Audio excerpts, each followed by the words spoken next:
విద్యార్థి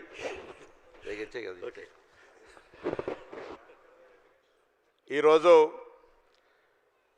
కీర్తిశేషులు దుద్దిల్ల శ్రీపాదరావు గారి జయంతి సందర్భంగా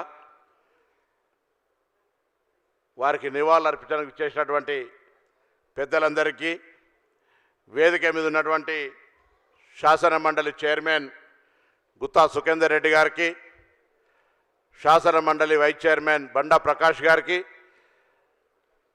పెద్దలు శ్రీధర్ బాబు గారికి, అడ్లూరు లక్ష్మణ్ గారికి, మిగతా వేదిక మీద ఉన్నటువంటి పెద్దలు, ఇక్కడికి విచ్చేసిన అందరికీ కూడా హృదయపూర్వకంగా నమస్కారాలు తెలియజేస్తూ,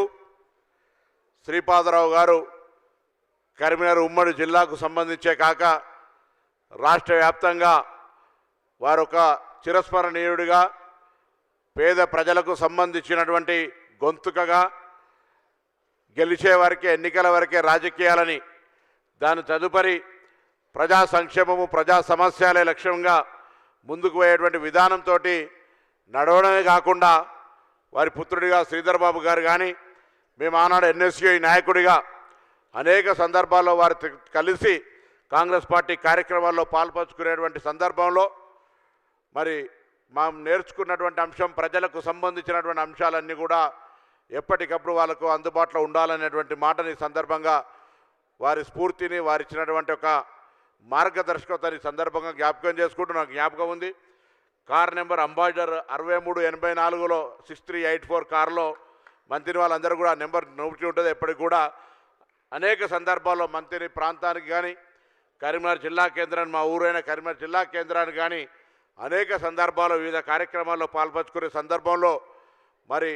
జిల్లాకు సంబంధించిన అభివృద్ధి కానీ అనేక అంశాలు మాకు మార్గదర్శకత్వం చేయడం జరిగింది. వారి సందర్భంగా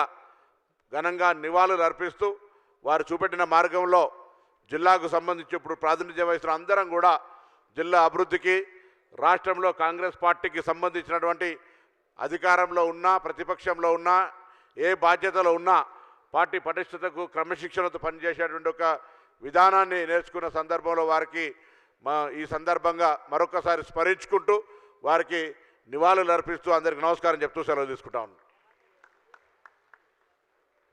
I request Honorable Minister Ponnam Prabhakar Garu to